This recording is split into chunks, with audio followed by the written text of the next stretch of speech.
What is going on? Welcome to No Chill Promos. How y'all doing? Hope y'all having a blessed day today.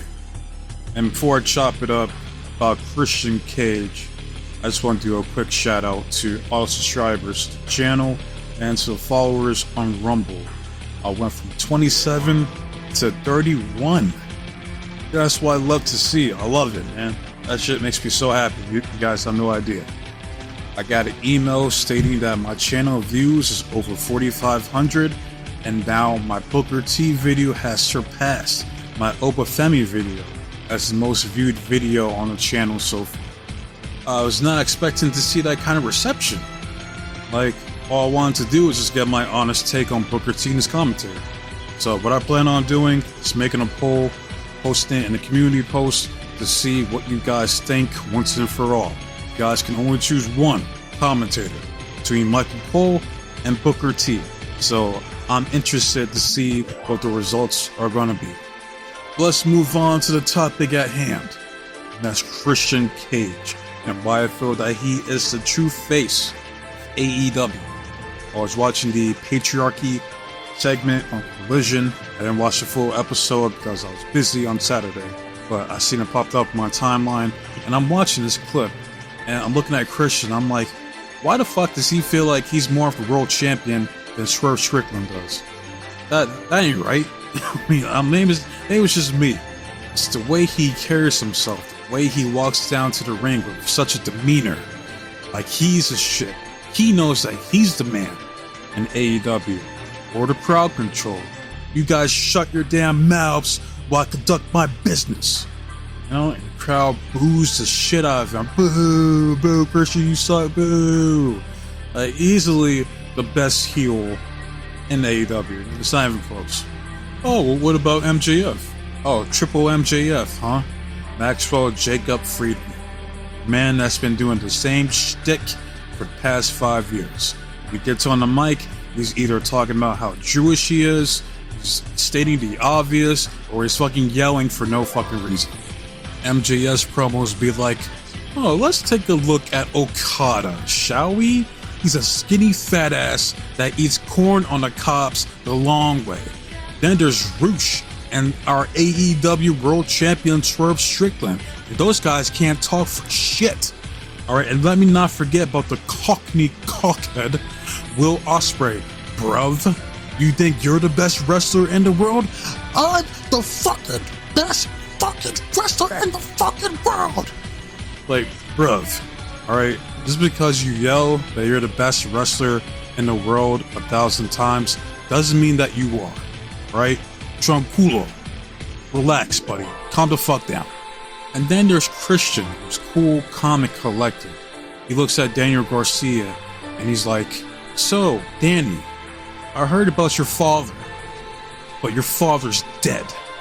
So when I go pay your mama, who must be lonely, a visit at 459 Rosemont Boulevard, San Diego, California, I'll be the dad you wish you had.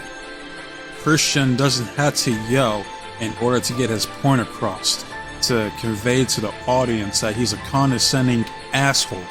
He's a student of the game. He knows how to work a crowd better than 99% of the AEW roster. Even last year, when MJF was the AEW World Champion and Christian was the TNT Champion, I felt like Christian was the bigger star. He felt like the better champion. Like, why is he not the AEW World Champion right now? This man has been nothing but consistent since he's been signed to AEW. He doesn't go out there and make a complete jackass of himself online. Like, he plays it smart, he plays it cool, and he keeps it professional. Kind of talent that you need in the main event to be the face of your company. And yes, I know MJF was super over last year, and he's still over to a certain extent. He's one of the few talents that Tony Khan has treated right in AEW. So kudos to MJF. Alright, if I had to choose between Christian and MJF, I'm going with Christian. Alright, and then what about Bryan Danielson? Alright, well, the only problem with Danielson is I don't want the man to die in the ring. This man goes on Twitter or X, whatever you want to call it, and confesses his unwavering love and passion for the sport of professional wrestling. He'll gladly die in the middle of that ring. He's Ric Flair. Like, bruv, tranquilo, you have a wife and kids at home. They need you more than anybody. Alright, and we lost too many wrestlers as it is. We don't need another one to die prematurely. Alright? Like, you already done all there is to do in wrestling, man. You main evented WrestleMania multiple times, and you gone on to win. Like, you went over on both Batista and Randy Orton, 2 Hall of Famers, like, or future Hall of Famers. Like, you've done all there is to do in professional wrestling. Not to mention the few times his man has been hurt in AEW. So why not dial it back, call it a career as an active wrestler, move on to an agent, producer, trainer, whatever it is you want to do. Be the best father and husband to your family that you could possibly be. Right? That's all you could do, man. Like, you got nothing else to prove to anybody. You're gonna go down as one of the greatest in this generation. Well, if it's not MJF, if it's not Bryan Danielson, what about Swerve Strickland, the current AEW World Champion? Don't worry, I got a video next week to do a breakdown of what went wrong with Swerve Strickland's title reign, why he feels like a mid-card champion. So that leaves one last person that could possibly be considered the face of AEW. Is it Kenny Omega? Nope.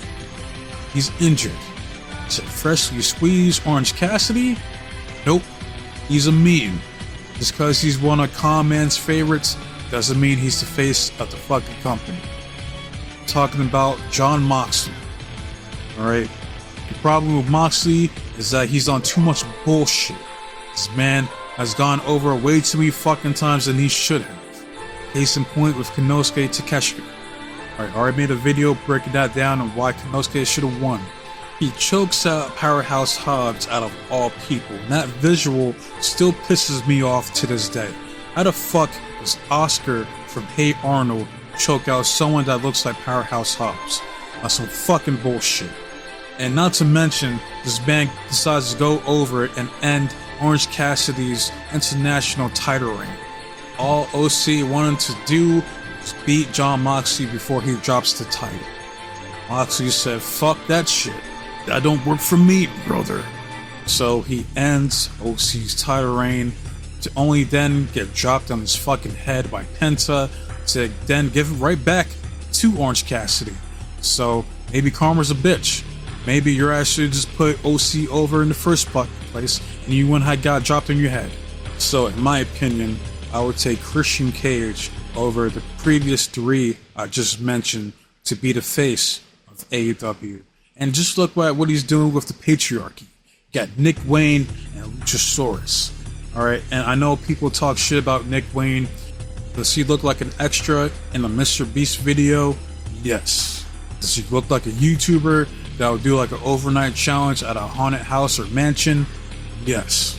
But I'll still take Nick Wayne over someone like a jungle jobber, Jack Perry, any day of the fucking week. Because at least he sounds more masculine. Plus, I like his theme song. Call me Nick Wayne. I'm Nick Wayne. I'm about to go insane. Hey, that shit goes hard, bro. I ain't gonna lie to you.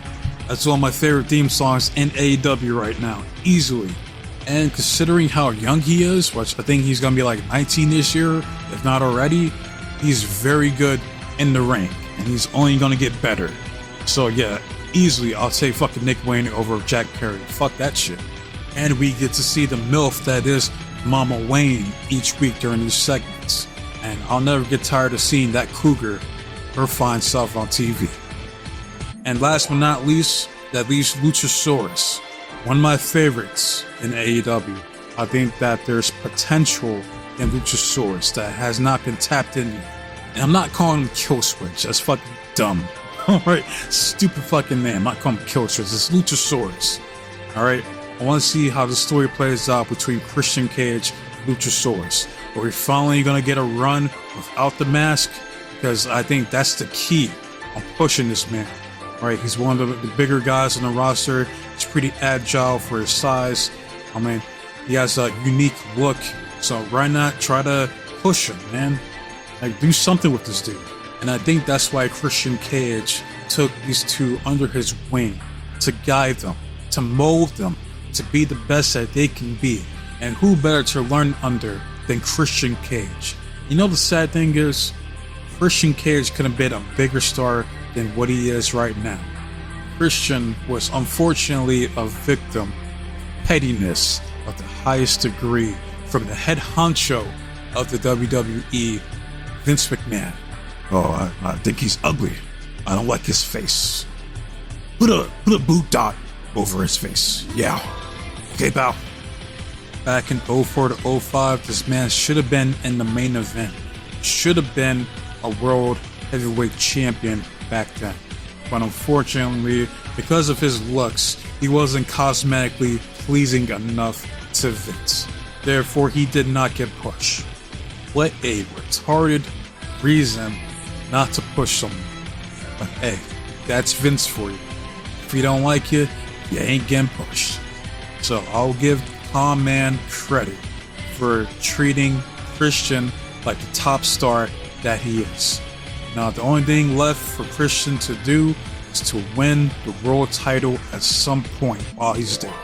He definitely deserves to be an AEW World Champion. And to this day, I still believe Chris Jericho is the best champion in that company so far. But I think if they give Christian Cage a shot, he can easily surpass that run of Jericho's. Right? So it starts with Patriarchy winning the Trios tag belts from the Bang Bang Gang.